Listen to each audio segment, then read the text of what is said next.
Hello everyone, Q here. Now today's special guest, we have MB-12. This is Master Builder 12, Athena, or Fans Hobbies, masterpiece version or homage to Autobot Minerva. And so we'll go ahead and take a look at her and see what she's all about.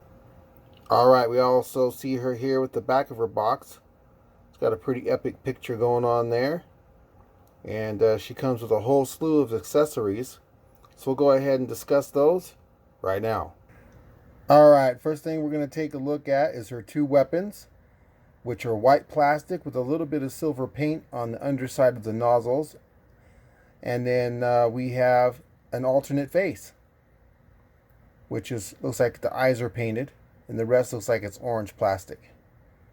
But I think it looks pretty good. Alright, now we move on to her instructions, a sticker / decal sheet, and her card.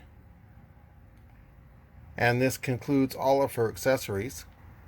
Alright, here we go. We have Athena, aka Minerva, here in her robot mode, and I do think she turned out pretty good. I think she looks quite well, and I do think Fans Hobby did a great job aesthetically. There are some issues with her, and we'll cover them here in a bit. Her articulation is on point, and she can pull off a lot of pretty cool poses. Now, as you can see from this pose, she would be able to do the full splits if her legs didn't get in their own way.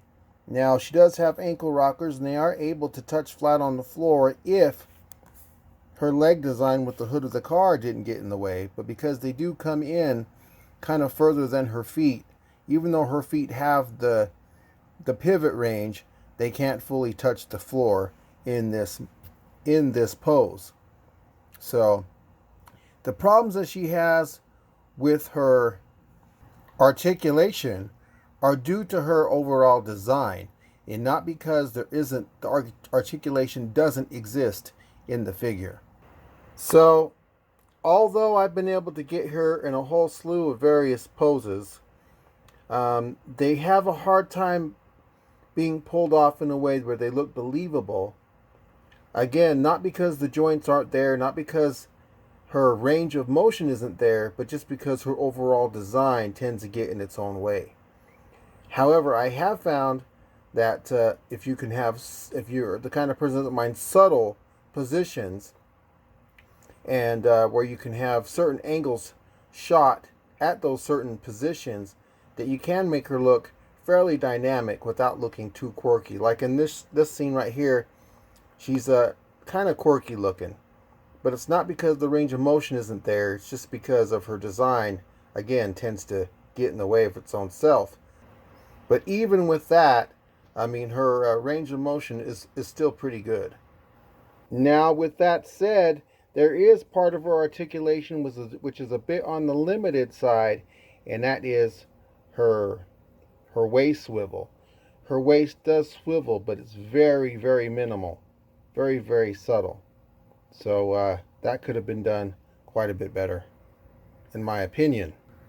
So there's not a lot of paint on her all around, but I think with the various accents of colored plastics and translucents, she still looks pretty good. With the little bit of paint she does have, I think they pulled it off fairly well. And she does look pretty good from the back. Alright, so here we have Athena in her car mode. As you can see, she looks quite good. This is mostly white plastic. The decals are added later, of course. We'll see that. We've seen that also in robot mode. But I think she looks good. I think this red stripe is paint right here. We have some translucent plastic. We have some translucent blue windshield and back mirror or back windows, which I think looks pretty good. I'll kind of go top view right here so you can get a kind of a better view of her all the way around. Wheels do spin. Doesn't roll the greatest, but she does roll fairly decent. Underneath, of course, we can See a lot of the robot and all that going on. These mirrors do pivot, so you can kind of position them however you want to position them. The headlamps are translucent clear, which I think look pretty good, and I like the shape of them. They seem to kind of outline the shape of her quite accurately. Her grille, along with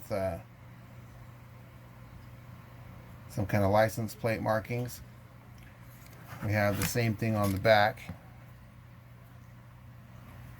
And we got some translucents for the tail light sections and whatnot. So kind of simply done, but I think it looks good, and I think that it matches aesthetically what we would want for a Minerva figure in her vehicle mode anyways. Alright, so here we have her back in robot mode, and we'll go ahead and put her side by side with some of her other fellow Autobots. Here she is standing next to Perceptor. This is actually Fans Toys Tesla, and I think this looks pretty good. And here she is standing next to the official Wheeljack, and I think this also looks pretty good. Give you some idea of scale. And while not perfect, here is a recreation of that scene. And as you can see here, I think it looks pretty good. Although, of course, in the scene, Perceptor is way too small. But as we know, scale was never a constant or consistent thing in the shows. So there we go. Fans Hobbies Athena, aka Minerva. And I think she turned out pretty good overall. She does have some problems getting her own way when it comes to articulation and positioning. A couple other things I want to point off that's negative, as these flaps in the back have a hard time staying pegged in. They're pegged in now and they're staying. However, this one behind her right leg right here tends to pop off kind of easily. So be careful of that. And when they pop off, they're not steady. They just kind of flop around. I'm getting it to stay now, but they don't like to stay very easily. I think the peg system on that could have been done a little bit better. Her feet are a little wonky. Again, she has a very limited waist swivel. There is one there, but it's very limited. But that's the negatives. As far as positives go, she looks great. The various color plastics and the limited amount of paint they did put does have a nice breakup. She has some great definition in her build. And aesthetically, she looks like she basically came right out of the comic book or the series. So I hope if you have her, let me know if you like her or not. Let me know if you passed. If so, why? Or maybe you're hoping somebody else will make this figure. I don't know who else. She's kind of an obscure character. But either way, I hope to see your comments down below. And this is Q saying thanks for watching. And I hope you're staying well and safe. Take care, everyone. And until next time.